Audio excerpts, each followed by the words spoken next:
بقالي أسبوع نايمة في السرير تعبانة جدا من دور برد صعب. ما كنتش قادرة أتحرك ولا أعمل أي حاجة. البيت كان متشقلب ومكركب والولاد حالهم لا يسر عدو ولا حبيب، وكل حاجة متبهدلة على آخر. وعلى غير العادة، بعد سنين جواز كتير، قرر عمار جوزي إنه يقوم بدور مختلف ويساعد شوية ويمد إيده في البيت. اليوم ده كان الجو برد جدا. لقيته راجع من شغله ماسك في إيده كيس فيه سحلب وكيلو لبن، ولما شافني نايمة زي كل يوم وتعبانة لسه، قال لي بصوت واطي كده: نامي انتي وأنا هعمل سحلب ليا وللبنات علشان يعني يدفيهم في الجو ده. ضحكت رغم تعبي، يمكن علشان الموقف كان غريب عليا منه. قام ودخل المطبخ وحط اللبن على النار، وما كنتش أعرف إن اللبن اللي على النار هو اللي هيكون الشرارة اللي هتولع بيني وبينه نار تانية أكبر بكتير. أسفة، نسيت أعرفكم بنفسي. أنا هالة، متجوزة وأم البنتين. الكبيرة ملك عندها 7 سنين، والصغيرة كيان 4 سنين. ست بيت، أو زي ما بيسموها ربة منزل، رغم إن الاسم ده مش بيعبر أبداً عن التعب الحقيقي اللي جواه. اتجوزت جواز صالونات، بس عادي، مش هي دي المشكلة. جوازي استمر 9 سنين، وكنت خلاص قربت أكمل 10، لكن اللي حصل خلى السنة الأخيرة تبقى النهاية بدل ما تكون احتفال ببداية جديدة. بصراحة كده، فوران اللبن وتخريب البوتاجاز ما كانوش السبب الحقيقي للمشكلة. الموضوع بدأ من أول يوم في حياتي مع عمار. عمار مش هقدر أقول عليه راجل وحش أو شخص مش محترم. هو كان كويس وكان محترم جدا، ويمكن كمان حنون، بس المشكلة إن حنيته كانت بطريقته هو، مش بالطريقة اللي كنت محتاجاها أنا كنت وحيدة أبويا وأمي، ومن يوم ما قرر أبويا يسيبنا ويسافر ومرجعش تاني، وأنا عايشة الوحدة دي طول حياتي.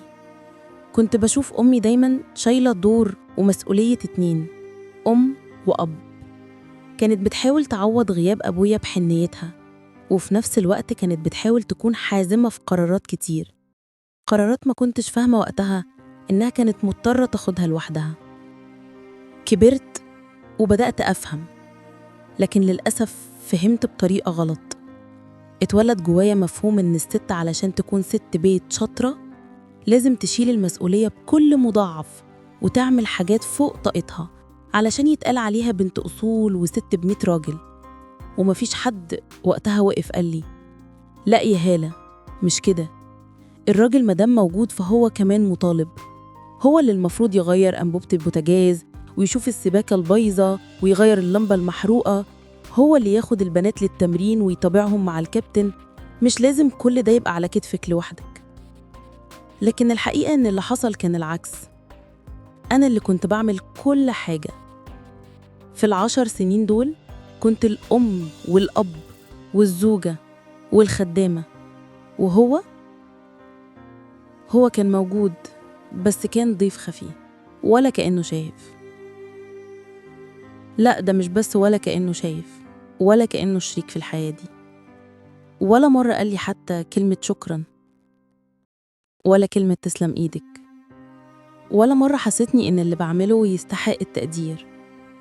ويمكن دي كانت أكتر حاجة وجعتني، مش التعب، لكن الانتظار اللي ما جاش بعده كلمة حلوة ولا حتى نظرة فخر بسيطة. يومها لما عمار حط حلة اللبن على البوتاجاز وسابها على النار تغلي، ما فكرش يكمل حاجة هو بدأها، لكنه سابها ودخل ياخد دش. قمت على ريحة غاز مالية الشقة، كنا هنموت أنا والبنات. جريت قفلت محبس البوتاجاز، ومن غير تفكير فتحت باب الحمام عليه وقلت له كلمة واحدة بس بنبرة ثابتة وحازمة: طلقني. كان واقف قدامي مصدوم ومش فاهم هو عمل إيه. خرج وفضل يسألني: مالك؟ أنا عملت إيه؟ بس أنا ما كنتش قادرة أشرح، ولا حتى كنت محتاجة أشرح. كل اللي طلع من لساني نفس الكلمة: طلقني. أنا مش مجنونة علشان أطلب الطلاق، عشان شوية لبن فارو. أنا طلبت الطلاق لأني شفته في اللحظة دي كل حاجة تعباني منه من سنين. شفت استهتاره بينا وعدم مسؤوليته، وإزاي إن حتى أبسط حاجة زي إنه يغلي شوية لبن مش قادر يعملها صح. هو كان متوقع إني هقوم وأنا مريضة وتعبانة ألملم وراه كالعادة وأكمل الحاجة اللي المفروض إنه هيعملها، بس المرة دي أنا اللي قررت أقف، مش علشان اللبن فار، لكن علشان أنا اللي خلاص فاض بيا.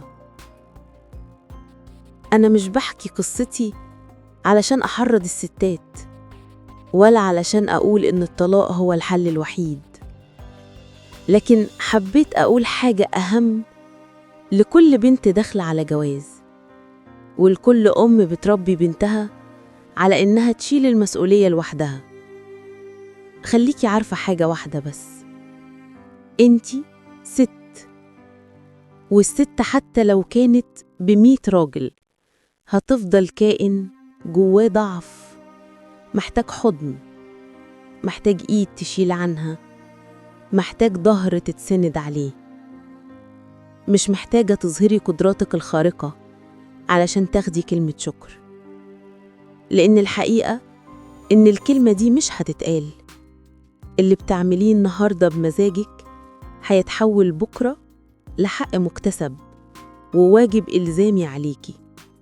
اعملي توازن، اعرفي واجباتك ايه وحقوقك ايه، وما تشيليش شيلة مش بتاعتك، علشان في الآخر محدش هيحس بيها غيرك.